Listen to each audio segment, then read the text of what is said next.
नमस्कार दोस्तों, मैं संतोष रत्नाकर और आप देख रहे हैं रत्नाकर लाइव। तो दोस्तों, आज पूरे विश्व को कोरोना महामारी ने अपने चंगुल में जकड़ रखा है। पूरे देश को कोरोना ने अपने चंगुल में जकड़ रखा है। आज हम जहां भी रोज डेली एक ही खबर सुनने को मिलती है, रोज डेली एक ही चीज हमारे सामने होती है कि हमारे प्रियजन इस दुनिया में नहीं रहे। किसी की माँ चली गई तो किसी का भाई चला गया, किसी की पिता चले गए तो किसी का बेटा चला गया।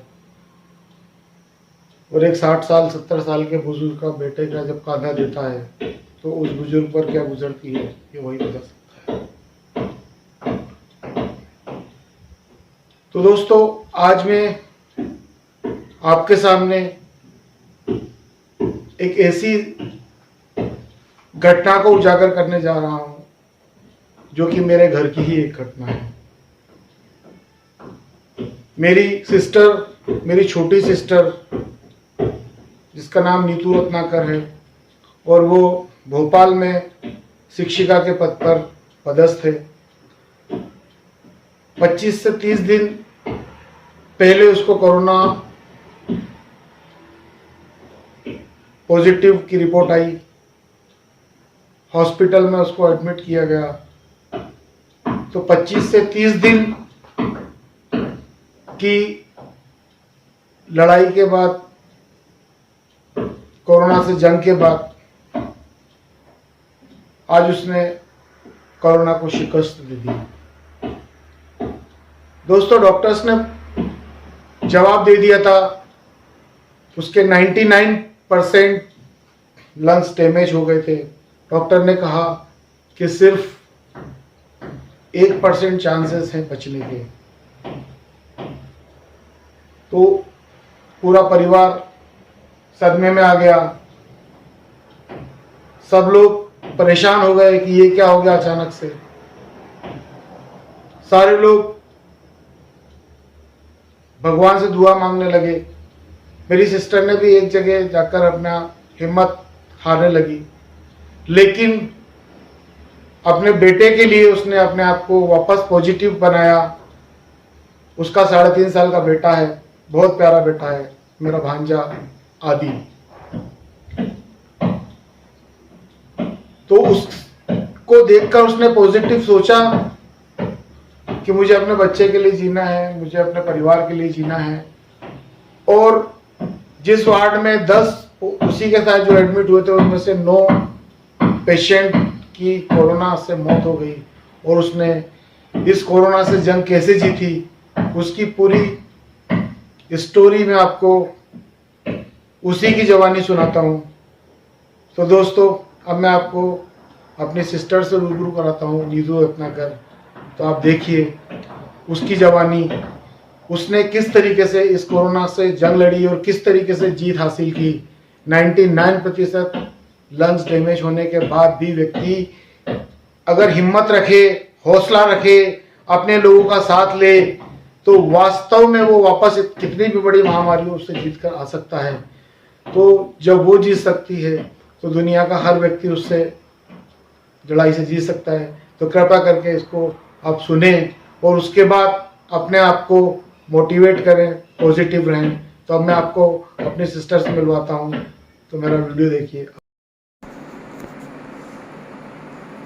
नमस्ते साथियों, मेरा नाम नीतू रत्नाकर है और मैं ग्वालियर के अपोलो हॉस्पिटल में 18 अप्रैल से एडमिट हूँ।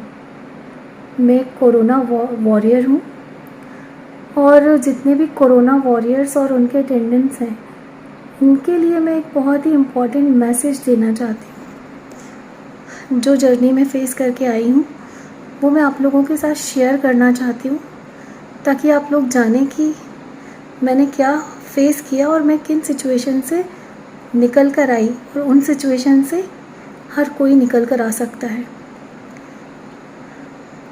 18 अप्रैल को जब मुझे यहाँ अपोलो में लाया गया तो मेरा जो सीटी स्कैन में लंग्स इन्फेक्शन था वो मॉडरेट था, यानी कि 50 to 55% मेरे लंग्स इन्फेक्टेड थे।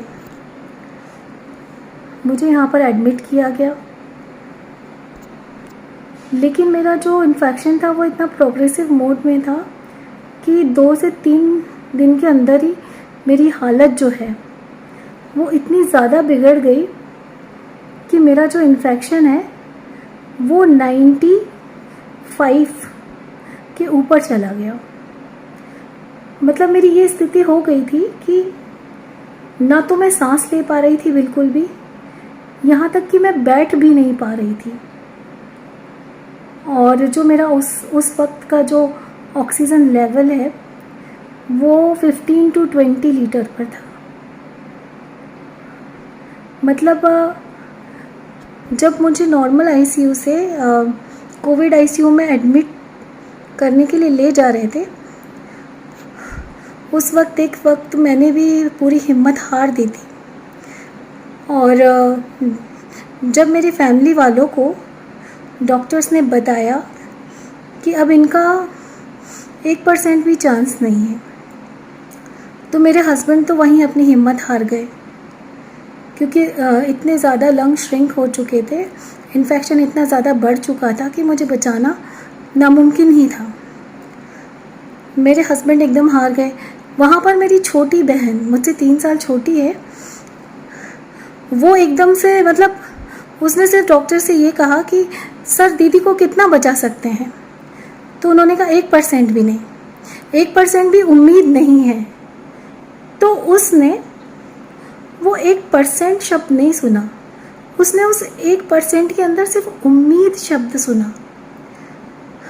वो एकदम से घबराई तो, लेकिन उसने फटाफट डॉक्टर से कहा आप जल्दी से फटाफट से दीदी का इलाज स्टार्ट कीजिए। तो डॉक्टर ने जल्दी जल्दी जो भी फॉर्मेलिटी होती है कि इस दौरान अगर पेशेंट को कुछ हो जाए कर जाए तो हमारी जिम्मेदारी, तो उसने जल्दी जल्दी से मतलब डॉक्यूमेंट साइन किए और बोला कि 1% पॉजिटिव जो उम्मीद है, आप बस दीदी का इलाज स्टार्ट कीजिए। फटाफट कहाँ से इंजेक्शन मंगवाए, कहाँ से क्या व्यवस्था की, क्या सब कुछ एकदम चारों तरफ से हो रहा था। मतलब ऐसा लग रहा था हज़ारों लोग आपके साथ आके खड़े हो गए। चीज़ें बहुत जल्दी जल्दी अपने आप अरेंज भी हो रही थी। मेरी सिस्टर ने कहा डॉक्टर से, सर एक उम्मीद मेरी कि मेरी दीदी को जो कुछ भी लगाना आप बस पॉजिटिव सोच के साथ लगाना।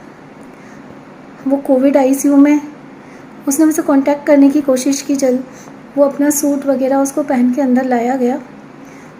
तो उसने मुझे बस आखिरी वर्ड याद है क्योंकि मैं अपनी हिम्मत हार चुकी थी उस वक्त तक, कि मैंने उसे कहा था बेटा अब बच्चे को तुम ही देखना, अब मैं नहीं सरवाइव कर पाऊँगी।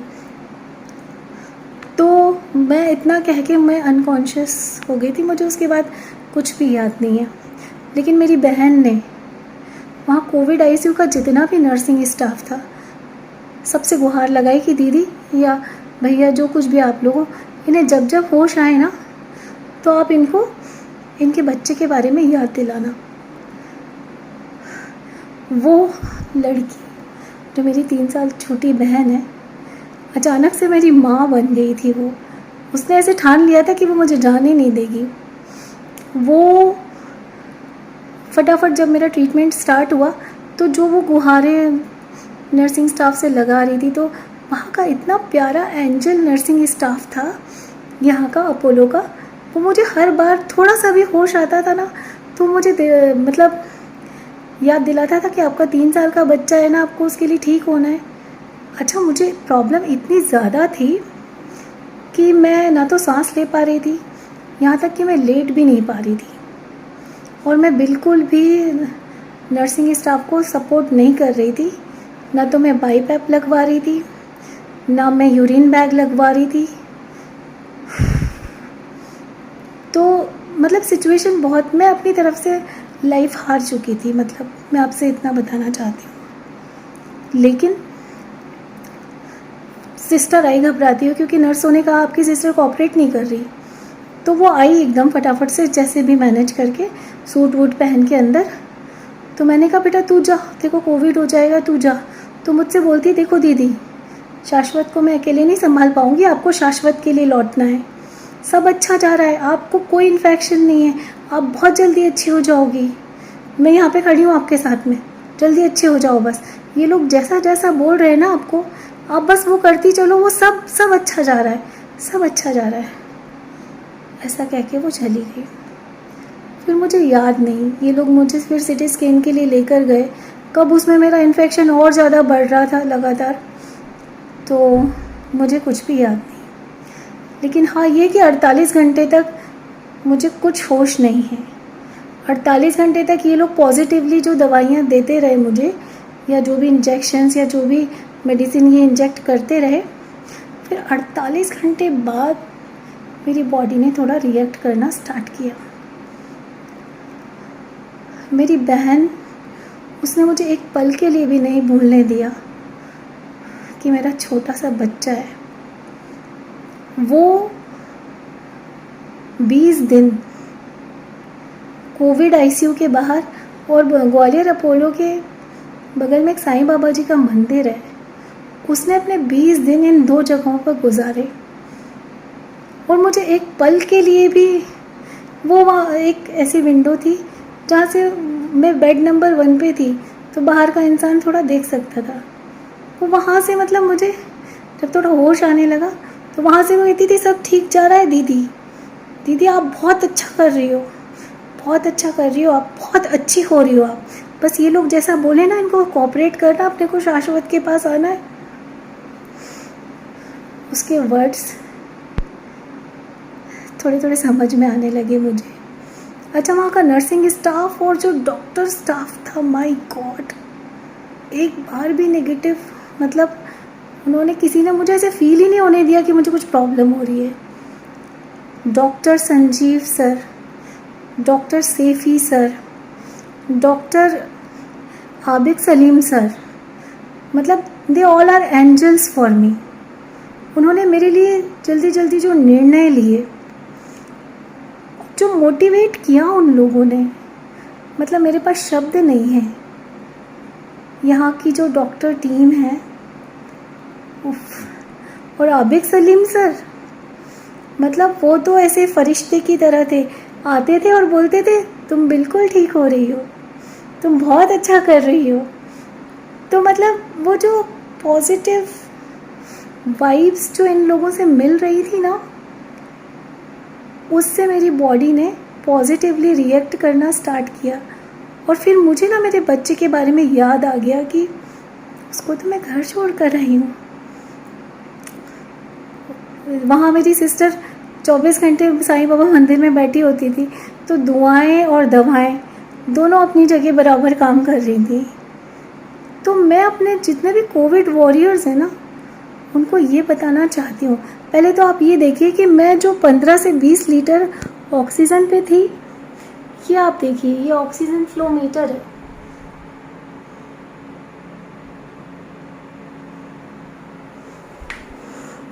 इस वक्त मैं 1 लीटर ऑक्सीजन के ऊपर हूँ। मैं, मेरे जो कोविड वॉरियर्स हैं, जो इतनी ज़्यादा सीवियर कंडीशन में हैं, उनको और उनके घर वालों को सिर्फ एक बात शेयर करना चाहती हूँ कि अपने इंसान को बचाने के लिए ना, बचाने का परसेंट मत देखिए आप, उम्मीद का परसेंट मत पूछिए डॉक्टर से कि मेरा पेशेंट कितने परसेंट बच सकता है। क्योंकि जब डॉक्टर कहता है ना कि हम नहीं बचा पाएंगे, या 1% या 2% या 10%, तो हम अपनी आधी एनर्जी वहीं लूज़ कर देते हैं। मेरी बहन ने नहीं सुना कि 1% या 2%, डॉक्टर ने कहा 1% उम्मीद है, तो मेरी बहन ने सुना उम्मीद है, इस पे तो मैं अपनी दीदी को बचा लूँगी। कोविड आईसीयू के बाहर खड़े होके उसने मुझे हर एक चीज़ अवेलेबल करवाई। किसी भी चीज़ की कोई कमी हुई, उस लड़की ने कोई कमी नहीं आने दी मुझे। तो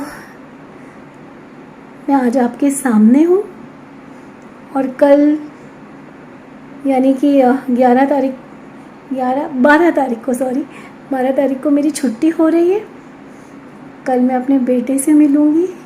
उसने भी बहुत हिम्मत दिखाई, भगवान से दुआएं की कि माता रानी मेरी मम्मा को जल्दी घर भेज दो। वो वीडियो कॉलिंग में मुझे मोटिवेट करता रहा, मम्मा आप जल्दी अच्छी हो के आ जाओ। तो आज मैं आपके सामने हूँ और बस इतना कहना चाहूँगी कि ज़िंदगी हारना नहीं है, अपने इंसान को छोड़ना नहीं है दूसरों के भरोसे। विश्वास से भरा जब घर का मेंबर अपने इंसान के लिए खड़ा होता है ना, तो भगवान भी उसको नहीं ले जा सकते। तो बस यही कहना चाहूँगी कि अपने मेंबर के साथ में विश्वास के साथ खड़े रहिए, क्योंकि जब हम बहुत बुरी स्थिति में होते हैं ना, तब हमें ये जो दूसरे लोग इतना वो नहीं कर पाते जितना हमारा इंसान हमें मोटिवेट करता है। मेरी सिस्टर ने मेरा हाथ नहीं छोड़ा, उसने मुझे जाने नहीं दिया और मैं 95% लंग इन्फेक्शन से वापस लौट कर आई हूँ। यानी कि मैं आई हूँ तो कोई भी आ सकता है। तो अपने लोगों का सहारा बनिए और जो ये रीबर्थ ईश्वर ने आपको दिया है, इसमें जैसे लोग आपका इस टाइम में सहारा बने हैं, आपको भी दूसरों का सहारा बनना है। ये बहुत टफ टाइम है और इस वेरिएंट ने अपने बहुत सारे लव वंस को अपने लव वन से छीना है। तो मेरी आप लोगों से यही गुहार है कि अपनों का सहारा बनिए, दूसरों का सहारा बनिए और बस इस बीमारी को हरा दीजिए। बिल्कुल जीतेगा इंडिया। हम बहुत अच्छा कर रहे हैं और अच्छा जा रहे हैं। Love you all. तो दोस्तों, अभी आपने देखा और सुना कि किस तरीके से मेरी सिस्टर ने कोरोना जैसी महामारी के साथ जंग लड़ी और उसको जीता। तो दोस्तों, हर वो व्यक्ति जो इस समय कोरोना पॉजिटिव है, वो अपने आप को सिर्फ उसी कंडीशन में बचा सकता है कि वो अपने परिवार से प्यार करता है, अपने परिवार के साथ जीना चाहता है। हर व्यक्ति एक पॉजिटिव थिंक रखे कि कोरोना महामारी से जीता जा सकता है। ये कोई इतनी बड़ी महामारी नहीं है जिससे कि मौत हो जाए। तो दोस्तों, तो यहीं पर मैं आप सभी से एक निवेदन करना चाहूंगा कि यदि ऐसी कोई घटना आपके साथ भी हो रही है तो बी पॉजिटिव, अच्छा सोचिए, अपनों के बारे में सोचिए, तो आप इस लड़ाई से जंग जीत जाएंगे। और दोस्तों, इस वीडियो को अपने सारे उन साथियों में शेयर करिए जो इस समय कोरोना की महामारी की से ग्रसित होकर कोरोना से जंग लड़ रहे हैं। वो सारे कोरोना वॉरियर्स, वो सारे लोग, क्योंकि हमारा दिमाग ही है जो हमें इस जंग से जिता सकता है। तो अपने सभी दोस्तों को, अपने सारे उन व्यक्तियों को इस वीडियो को शेयर करिए जिससे कि उनको ये मोटिवेशन मिलेगा कि जब ये बच्ची इस लड़ाई से जंग जीत सकती है तो हम क्यों नहीं। तो कृपया करके यदि आप मेरे चैनल पर पहली बार आए हैं तो चैनल को सब्सक्राइब करें, बेल आइकन पे क्लिक करें और ऑल पे क्लिक करें, जैसे कि आने वाली और भी कोरोना से रिलेटेड वीडियोस में आपके सामने ला सकूं। मास्क पहनिए, हाथ सैनिटाइज करिए, सोशल डिस्टेंसिंग का पालन करिए, खुद भी बचिए और अपनों को भी बचाइए। तो यहीं पर मैं अपने वीडियो को विराम देता हूँ। नमस्कार, जय हिंद, जय भारत, वंदे मातरम।